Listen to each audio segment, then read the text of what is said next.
Hi, this is a wrap up for Read Caribbean 2023. I only read two books, but two very powerful books in the Read Caribbean tradition. I'll be drinking a little bit of rum. This is Twice Buried rum I got at the Royal Highland Show. There's an amazing amount of Scottish rums. And Twice Buried, I think it's sort of based on the sort of Burke and Hare type Body Snatchers ethos. As far as I know, I think it's from Fife, but I think I've stated this on the channel before. Rum's an invention of slaves. They were candy sugar cane, and I don't know what way it fermented, but rum was a byproduct of that sugar cane that was harvested by slaves. And I think it's quite mysterious, the exact date, and who is not known. Quite a nice fruity smell to it.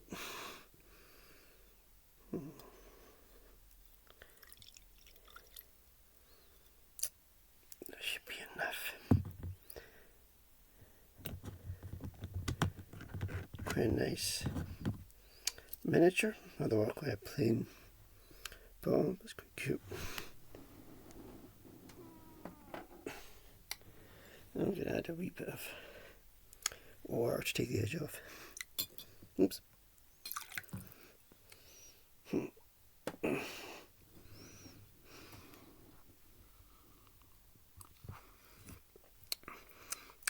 Very nice.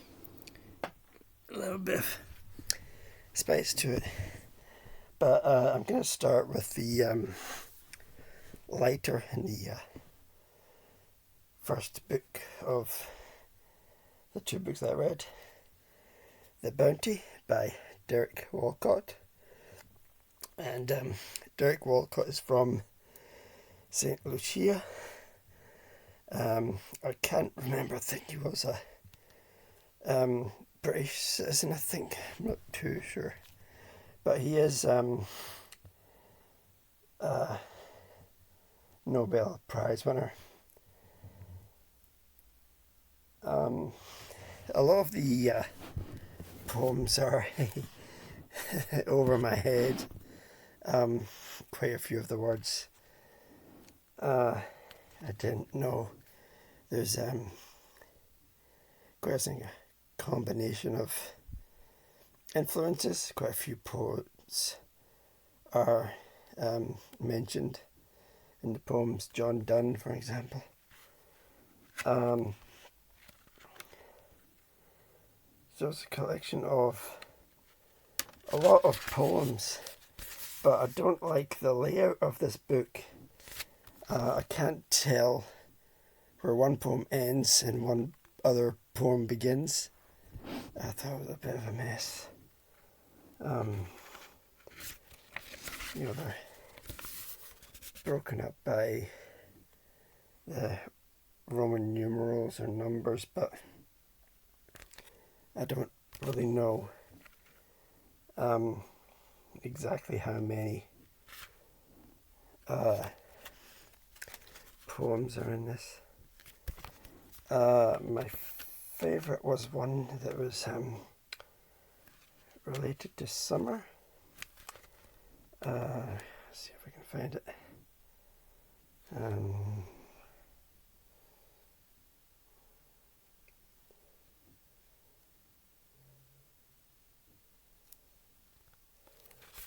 I'm not entirely sure if it's like one poem or if it's a collection of poems. I was a bit confused by that.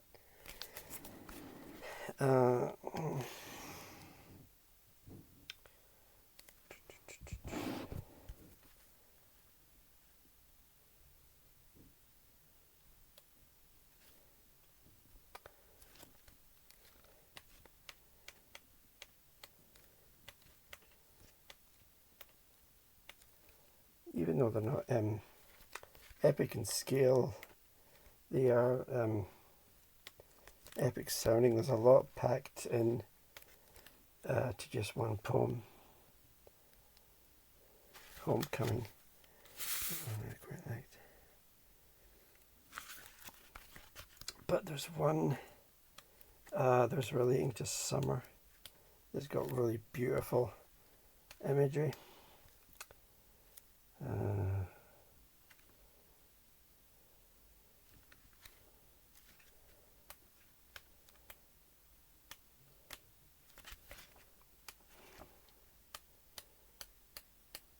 Can't seem to find it now. But there's one, I don't know if there was Spain or Granada.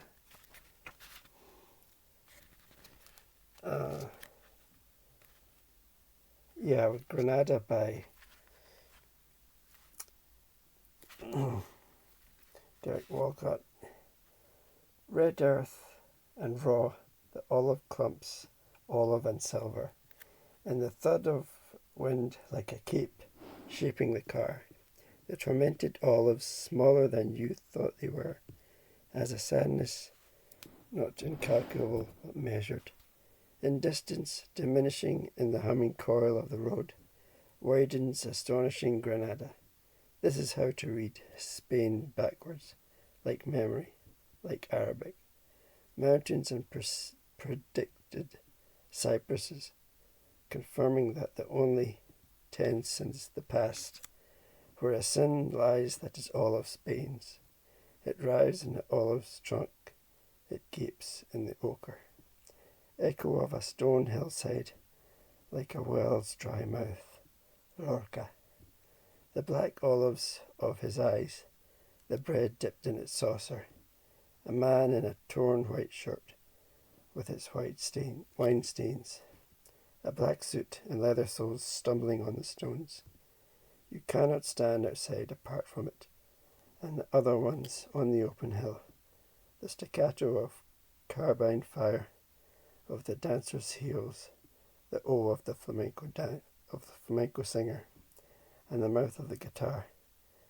They are there in Goya. The clown that dies, eyes open, and the 3rd of May, where the heart of Spain is, where Spain will always suffer. Why do they return from this distance, this far away, from the cypresses, the mountains, the olives turning silver? And as I've said, these poems are above my head, but there is some really beautiful imagery relating to nature and the soil and the places. It's a very good collection of poems. Second, and I cannot overstate or understate the importance of this book, Slaves and Highlanders. Silenced Histories of Scotland and the Caribbean by David Alston.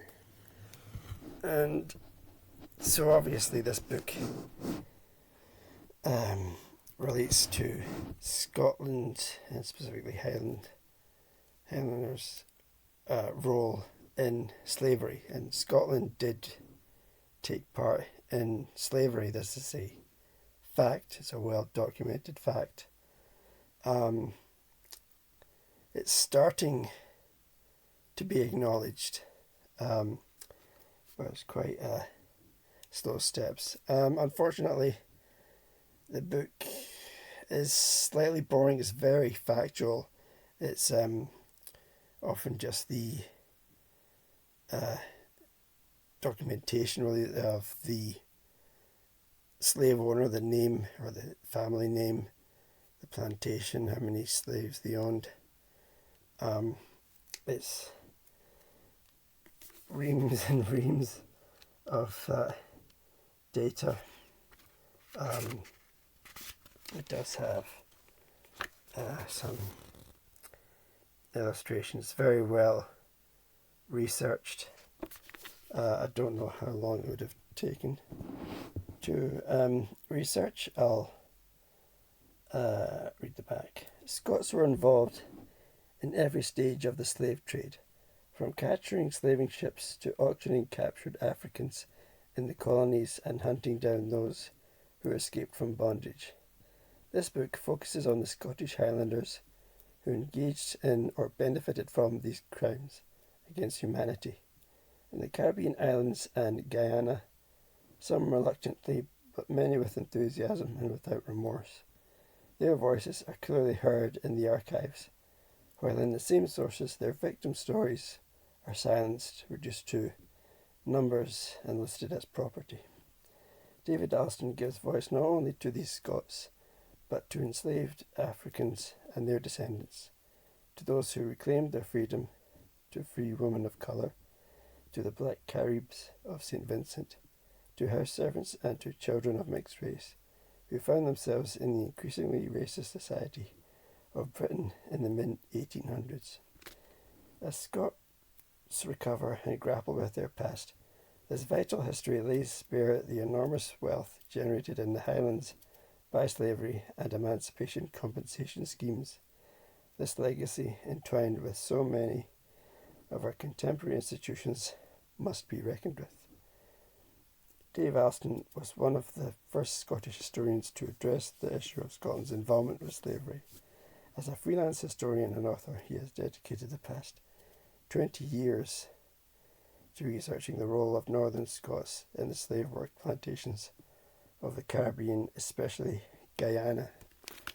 So there you go, 20 years. And there's actually a Zooniverse project that I took part in that had all these advertisements for runaway slaves from various newspapers of those 1700s and 1800s. I'm going to sound ghoulish, but it really, really is fascinating.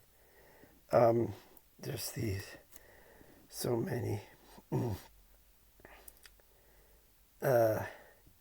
very complex lives, very complex relationships, and that's also documented in this book. So, first and foremost, obviously, there is the evil of it. These people really used barbaric practices, and they ruled through terror because the slaves outnumbered them in number, but they used terror in order to control them. There's a terror of not only just being killed, but the punishment lasting into the afterlife. There's some really harrowing stuff. I probably should have warned you if you're offended. It's not my purpose to offend.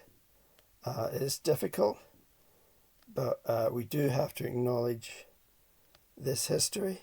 That it did take part, that it is well documented.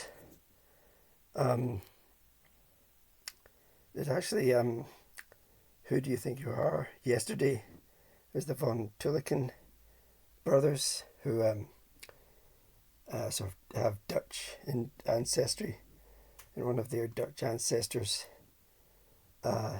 took part, was an accountant for one of these slave ships. Very difficult stuff, and they were quite upset by it, but they did acknowledge it. They did acknowledge that they had a ancestor who played a part in the horrific slave trade.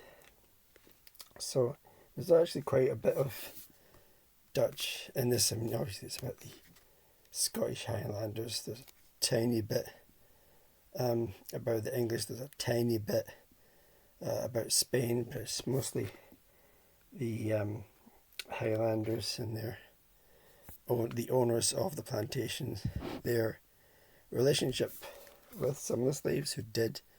Some of the freed slaves returned to Scotland, where they were not received well.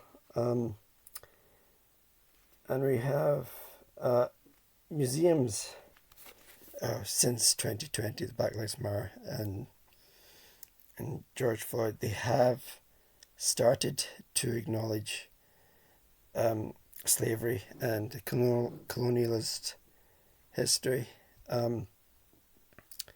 It's small, but it's getting there. Reparations, that's a whole load of books, and will be a long, ongoing process. But I was in the Kelvin Grove earlier this year, and there was a painting, not unlike one of the ones in here, your classical oil painting of this couple, this wealthy Glasgow couple, and it did say below that these people would have owned slaves and would have owned a slave plantation. There is starting to become an acknowledgement here in the Dundee at the V&A. They've got a tartan exhibition, and they would have clothed some of the slaves in tartan, and there is a section of that exhibition that acknowledges this and has the documentation. So it is starting to be acknowledged. I don't know how much it's acknowledged by the Scottish Government. This book is actually sort of a bit critical of the Scottish Government and how they've not really acknowledged it more widely, not been more vocal about it. But it does sort of address modern times. It does make a mention of 2020, but I'm not exactly sure when this book was published, but it's very recent. I think it was 2021 or 2. 2021. So it does reference 2020, and it does say that we've yet to see, what really is going to come out of the toppling of the Colston statue and addressing all of that history.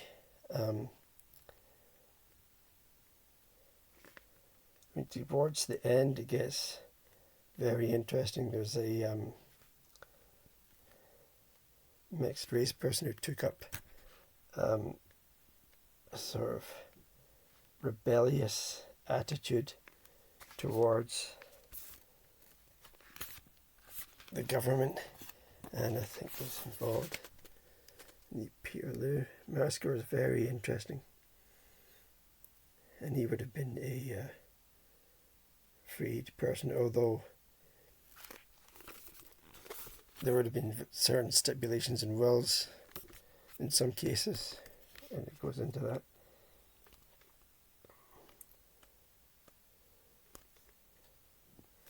In the final chapter, it does deal with modern times, and sort of gives advice on how we approach and deal with the subject.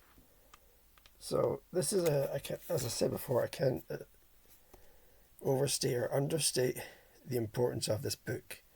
It really should be one of those books that's in every library and in every school.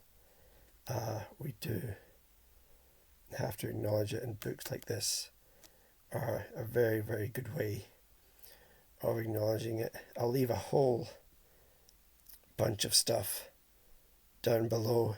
As I said, that Zooniverse project, as far as I know, it's finished, but they will have all of that documentation, and I think they've got a Twitter feed as well, which shows the documentation as well. Difficult read, a powerful read, the most important book I've read this year, and it will be. I won't read anything else as is important. as this book. So just 2 books for Read Caribbean 2023. But as I've said, they're very powerful books. I probably will further explore slavery in Scotland's role in relationship with slavery in other Read Caribbeans. I'm surprised it hasn't really come up much before. I'm not entirely sure why that is. I